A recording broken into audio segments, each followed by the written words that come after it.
Okay, welcome to the after party. Today's guest is an incoming med student, a Howard graduate, summa cum laude, wow, okay? A networking king and one of my dear, dear friends. Welcome, Lethan, Thank you to for the having after me. party. This is an honor. I'm excited. I appreciate you being here. Okay, so what's been going on? How's life? Oh, I mean, we caught up a little bit off cam, but you know. Life is amazing. I'm truly blessed to be in the position I'm in right now. Yeah. Like you said, I'm going to medical school. Yeah. So I'll be driving up this Sunday, the June 22nd, and I'll be starting officially July 1st for class. Super excited. Pursuing a route of dermatology or allergy and immunology, but it's really full circle just because I've been dreaming about this for so long. Yeah. It's been a big aspiration of mine, so it's finally good to see it come full circle. I know. I'm really excited. Okay, so to break the ice, not like when, again, we've known each other for too long. Yeah. Well, got that straight. Did y'all catch it? So we have an icebreaker question. This is the after party. Okay. So we have after party themed questions. Okay, I see. So we're going to do our little fishbowl, and you can choose a question to answer. Right. What is it? Oh, the big one. Oh, got it. Let's see. What does it say? What type of party goer are you? The dancer, the mixologist, the DJ, the talker, etc.? That was in parentheses for you to read. Oh, No, my it's okay. Right, of course. Definitely not the talker. It's kind of hard to like speak because like if you're in a club, Oh, yeah. and y'all going back and back, like I hate to be that dude that's like yelling loud as heck. Yeah, like, yeah. yeah, like that's just not me. Yeah. The DJ, I wish, but I'm not that. The dancer, unfortunately, I used to be that. You did. You back did. in those high school days. You was busting. Yes. not too much. Oh my God, you're aging yourself bad. All right. But you did the quad. nay-nay, yeah? I The used to nay-nay, do the whip, the They had the whoa. mop come out recently. That's a new Wow. balance. Yeah. Oh my God. Used to be doing all that. Unfortunately, now I just am on the wall or at home. I'm usually at home, honestly. But, Okay, homebody. that's the type of party goer I am. Okay, Good all question. right, all right. I love that. it. I do see your Instagram stories, though. I saw you were at the club, though. So, and you looked very enthusiastic about it. No, probably wasn't me. It's AI. AI. AI, What can for I sure. say? Had to be AI. Okay, so let's go back to like the beginning. So you're going to med school, but like ever since I've known you, I've known that you wanted to be a doctor. Has that always been the vision, or if not, like what was 5-year-old you's dream? Of course, yeah. So it's pretty uncommon, when you're young to have something that you set your mind on and you continue to stay on that path. Yeah. Obviously, people have different passions and visions they come up with as they matriculate throughout middle school, high school, etc. Yeah. For me, it's a little different because I had a personal story that I connected to very well. So, growing up, I had very severe eczema and childhood trauma with my allergies and whatnot. So, a lot of that fueled my insecurity in my own skin. Yeah. So, I knew from the very beginning I wanted to get in healthcare in some aspect. Okay. What kind of really motivated me and fueled me is that I would often see other specialists like dermatologists and allergists for my conditions, and they would often give me medication that would sometimes make my symptoms worse. So it was really understanding of, well, it's not a matter of the healthcare system necessarily failing me, but me not being able to find someone who looks like me that can understand my skin. Right. So it's important that our community has black doctors and physicians, specialists that can understand their skin, their experiences, and that help them through their journey in medicine. So that's kind of what I want to do. Just make other black youth feel secure in who they are. I love that. That's also really rare, though, too, because I don't know many people that they stick to what they've been wanting to. Like literally, I've seen the little pictures of literally little you in a white coat, and like it's crazy to see just the progression of your little idea turn into something. Especially as you get like the knowledge, right? Like you've been in high school, you've done clinics, you've done so many other things that I'm sure we'll get into a little bit later. But like it's really cool to see that come into fruition, and like you're really close to your goal. Like really, it feels crazy. It is crazy. But that makes me even more excited about it, like actually allowing for it to come to fruition. So it's exciting. Yeah. Scary, but exciting. I love it. Okay, so you have a degree from HU. I mean, you worked at MD Anderson. Yeah. Hello, big deal. Come on. You just wrapped a role at a dermatology clinic, and now you're headed to med school. So how are you feeling about this next chapter? I really set high expectations for myself in any space I enter. My biggest fear is always falling short of my own expectations. Not of others, but of my own. And so I would say the biggest fear is those shortcomings that I may come across. Yeah. Obviously, medical school has its own challenges, burnout. It's like I think they always say like you're consuming water from a fire hydrant. Like it's so much information. Yeah, yeah. So my fear is that I may possibly fall short of my expectations, but I know at the end of the day that I have such high intrinsic motivation to keep going and to pursue this path of medicine. So I know it's my calling, you know? And when it's something that you're so passionate about, obviously you're supposed to have nerves. Yeah. You're supposed to be anxious because it's something you care about so much. So the nerves are definitely present, but I know at the end of the day I do have my faith to rely on, and that will guide me through anything and everything. So that's what makes it so much exciting to start this next journey. So one thing for me, like especially just things like med school or law school or really getting like a advanced degree, to me that gives me a lot of nerves. And I think for me, even just in life, because I'm not going to med school, surprise. But I feel like there would be a lot of like imposter syndrome maybe being in those spaces, especially when you're around people that are super smart. I don't know if that's something that you deal with, but like let's talk about how that manifests. When does it hit the hardest, and like how do you push through that to actually get the work done? Because I feel like it can be paralyzing sometimes. Yeah. Imposter syndrome is very common. Yeah. Like you said, especially in medical school, even in law school, any higher education platform that you choose to pursue, it can be a lot. So for me, it really started when I was in high school. So I went to a predominantly white institution in Houston. I was often in these like honors classes and high excelling classes. And I noticed that I didn't really feel like welcomed in that space in a sense. So it was always a matter of comparison. Like I felt like I was just trying to constantly compete, and I never felt that like my intellectual capacity was appreciated or acknowledged on that level.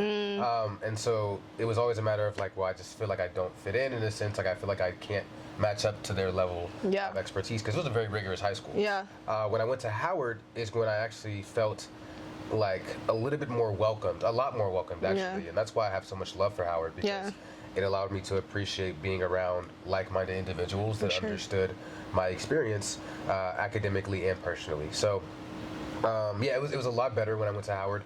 I think now a lot of what I was experiencing in high school has resurfaced, because like I said, I'm not necessarily a perfectionist, but I'm constantly craving this idea of reaching my own standard. So when it comes to MCAT scores, which is like the perfect is like 528, and my target was like 525. So it's like I'm constantly craving that perfect score. And I know that my peers that I was with in high school, even in college, are like also on the same path. So it's like stuff like that gives me imposter syndrome, because I'm like, if I don't get that score, am I not good enough to get into medical school? Am I not good enough to be the best physician in the world? It really weighs on your mindset. And even stuff like shadowing hours, like you see people have different publications. You see people have, I know one person that delivered a baby at like 18. So it's like, stuff like that really weighs. Oh my gosh. Stuff like that really weighs me cautious. And you're just like, wow, am I doing enough? But what kind of keeps me at bay is realizing that everyone's journey is so individually yours. Like, if that makes sense. And you can't compare your journey to another one's, because even if you didn't have the best grades, even if you didn't have the best standardized test scores, none of that truly matters unless you actually have the intense passion for the game. And that's what I've been learning from a lot of my mentors who are well into their practice and about to retire and whatnot. They've just been saying none of that stuff actually matters. Like I know someone who's doing exceptionally well at Texas Children's, didn't do too well in their MCAT, didn't do too well in college, and even struggled on their STEP scores, and still doing exceptionally well. The grades don't really define you. It's a matter of how you bounce back from that and how you can actually channel your passion elsewhere outside of the academic setting. So for sure. But yeah, the imposter syndrome is definitely present. I think I've been fighting it, obviously, and I try to remain positive and just appreciate how far God has brought me now, and I just kind of recognize that this is my own path. I can't change it. I can't reroute it. I'm just going the route that God directed me. So that's what kind of keeps me at bay. For sure. Look at you. Yeah. And I think that's something too that you also talk to me about. Like we talk about this a lot about comparison and thinking of it. Like literally I'll call Lethan, well, probably every month. And you're like, what's up? What's wrong? Does that? I'm like, I don't know what's going on. Yeah, bro. Literally like a few weeks ago, yes? I deal with the same thing though, I promise you. Like it's definitely present. And even like now, like even people that are not in medicine, that don't go to medical school, and they'll be in like New York at like some top PE firm or doing finance, making like a lot of great money. And you're just like, dang. No, for sure. Did I make the right? No, I'm joking. Genuinely. Yeah, because you're in Bora Bora and I'm at Bank of America trying to get a check. You know what I'm saying? It's just like, it's definitely a lot, bro. But but you gotta remain committed to what you really want to do, and you'll find fulfillment in that later on, I believe. So. For sure, for sure. Okay, now it's time for a little game. Oh, perfect. You know, this is just, you know, obviously I don't have a degree in. Well, I do have a degree, but I don't have a degree in any STEM type thing. So I can't really prepare you like with the periodic table, things like that. But I do want to get you prepped for med school. Okay. So this game, no. Wow. This game is called Doctor's Orders. Okay. So I'm going to present you with a series of everyday life symptoms, and you have to either diagnose it, like let us know what's really going on behind this, prescribe something, so give an advice or a remedy, or pass. Okay. All right. So this is the first one. This patient keeps comparing their journey to everyone else's on Instagram. Oh, it's not. I thought it was like an actual I was ready to get prescriptions or whatever. I just told you I'm not STEM. Yeah. So this is lifestyle. I didn't know if you got the lifestyle. Go ahead. Okay. Yeah. Reset. Thank you so much. Okay.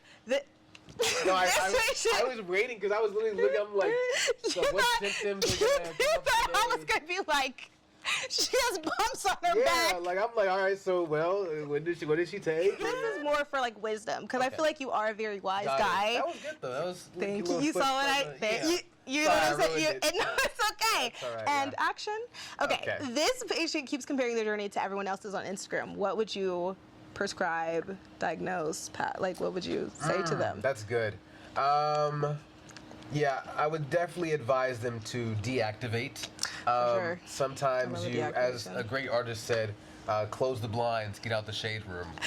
You remember that bar? I don't. You know, who said that? Drake. Oh, it's typical. Wow, I should have caught that. But no, I don't know it why. definitely is important for you to quote unquote close the blinds, get out the shade room. Yeah. In a sense, you can't really expose yourself too much to a platform that is, in a sense, over time, rotting your perception of the world and of social interaction and experiences.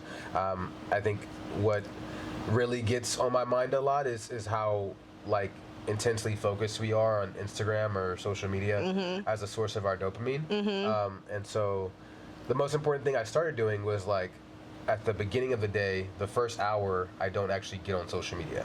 Because you don't want your first fixation of dopamine to be from your phone. Right. And so if you do that though, you're instantly training your brain to say, this is what I crave, this is what I'm getting joy from. Yeah. And that carries you on through the rest of the day. Yeah. So now you're on an instant high, and then you go to a low, and you're never at a high again until you get Instagram, which is your first sense of dopamine. Yeah. So, I mean, I think in terms of comparison though, you really won't be able to beat that unless you really separate yourself from what's causing it, which is constantly being on there, seeing how people look compared to you, seeing what people are doing with their lives.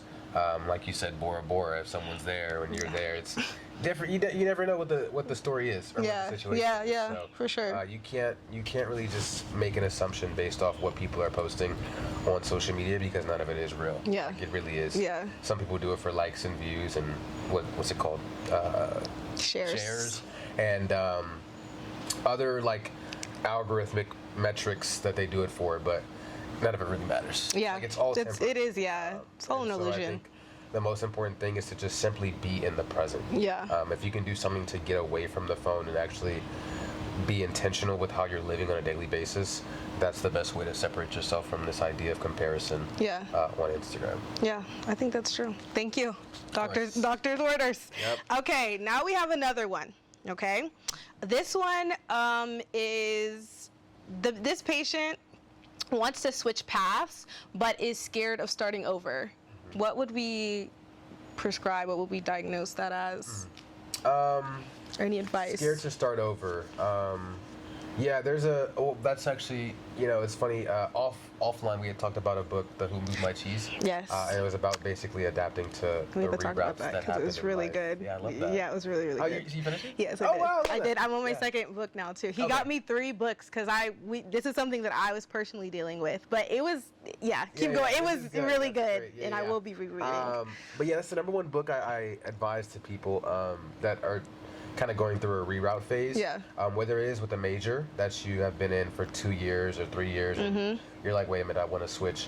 It happens. It's supposed to happen. Yeah. Life is full of unpredictable moments. And one of the keen things that we as humans are masters of is adapting, in a sense, to our environments and actually developing those environments at the same time. Yeah. So when it comes to those reroutes, the most important thing you have to realize is, are you currently the thing that you're currently doing, is it bringing you joy? Right. Or are you simply doing it for external factors that will not satisfy you in 10 years or 20 years time? So I think many people like that enter pre-med biology are saying like, I want to be a doctor, and don't necessarily have a true like background reason, or doing it for like the incentive, like money-wise. Even with other majors in business, they do that too, and they don't really know why they're doing it, just for the sake of like money or something external. And then they realize, wait a minute, I have a passion for art, I have a passion for dance, I have a passion for broadcasting and journalism and being in the film and entertainment sector. Right. And that's when they realize, like, I want to reroute myself, but how do I do it? Yeah. And the most important thing is to just like, for the first thing that you've done is actually recognize what your true passion is. And so I always tell people, don't necessarily be scared of that reroute, because it could be the greatest risk you take. That's a bar. Y'all should write that down. It really could be the greatest risk you take.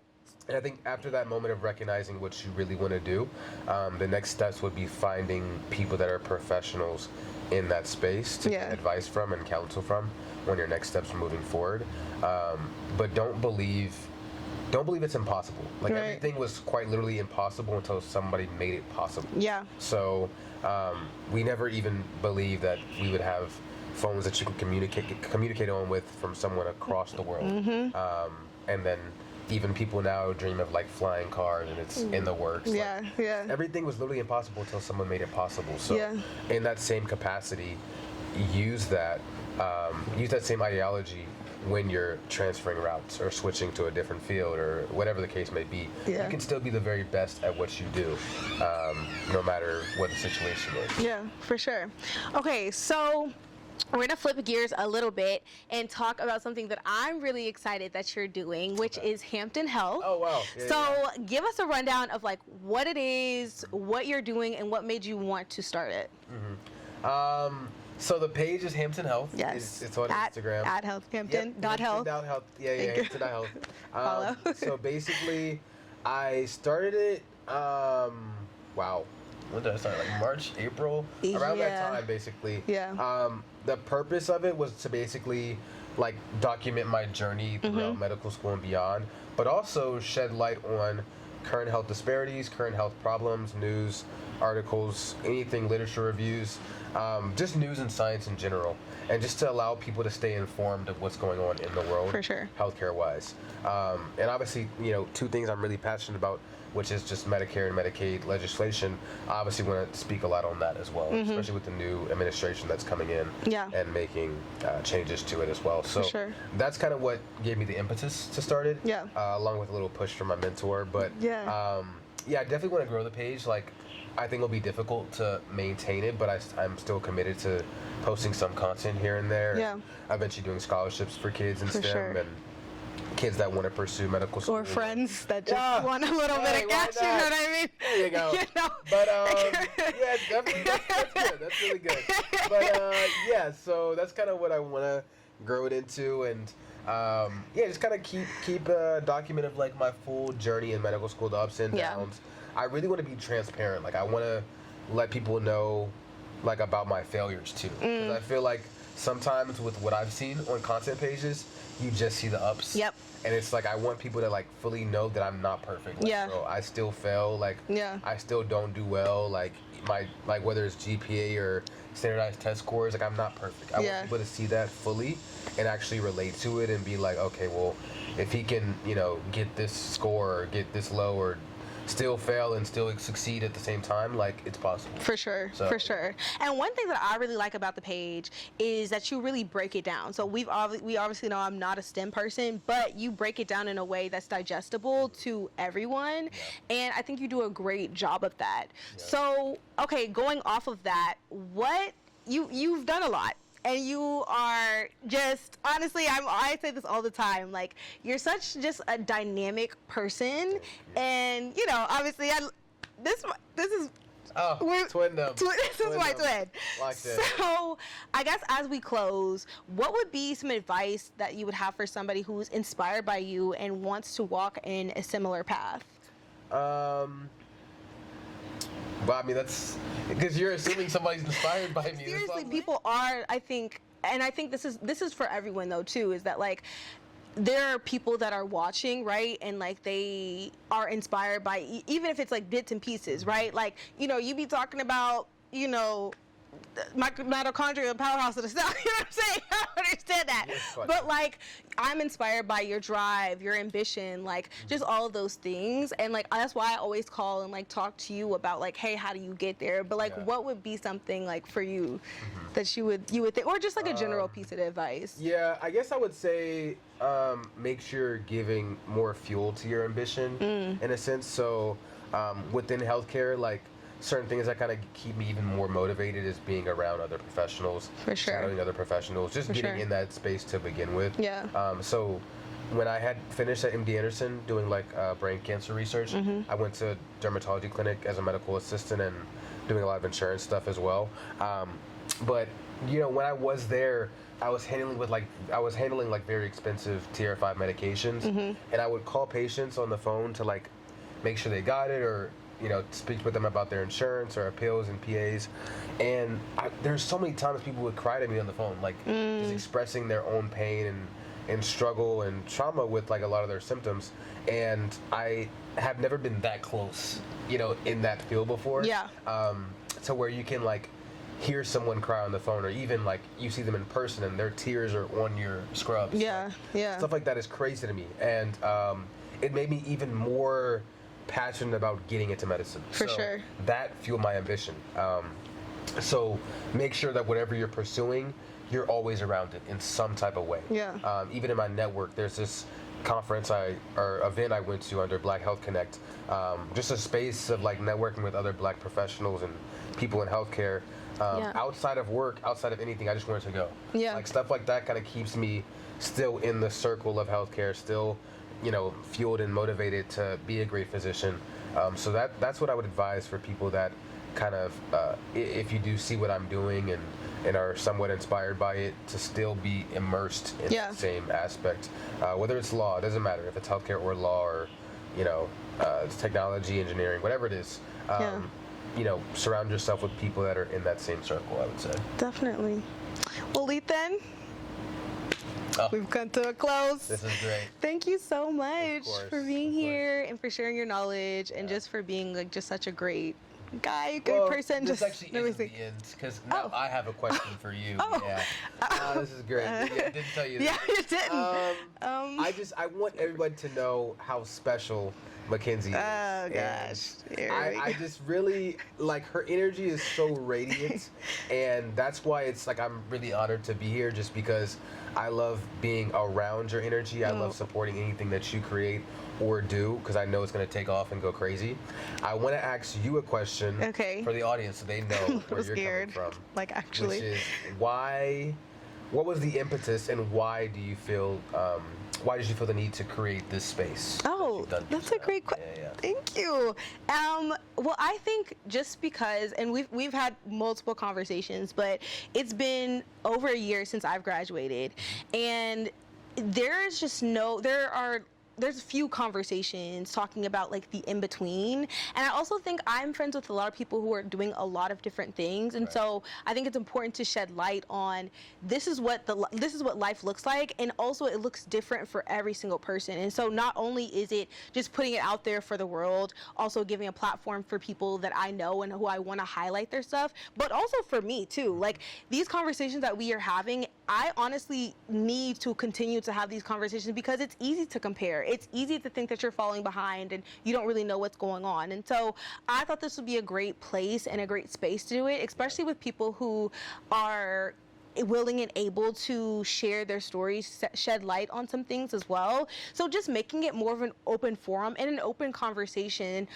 especially because it's just something that everybody goes through. It's just some things that I think a lot of people are struggling with in silence or within their own circles. But opening that conversation really shows that you are not alone. We all are just trying to figure it out as best we can. This whole game of life. Literally. But yeah, that was a good question. Thank you. Guys, Mackenzie's a very personable, relatable, energetic, charismatic being, and I just feel like I want you guys to gravitate towards this channel. Thank you. She's doing a lot with it, so thank you. I'm very proud of her. Very excited. I'm proud of you. Definitely, you guys, make sure to tune in on more things from the after party and more things from Fade and Creative, and also make sure, like, I'm looking at you in your eye for real. Okay, follow. Tell them the at. Yes. Tell them the at. The at? The at. At Hampton. Oh, yes. Hampton.health. Thank you so much.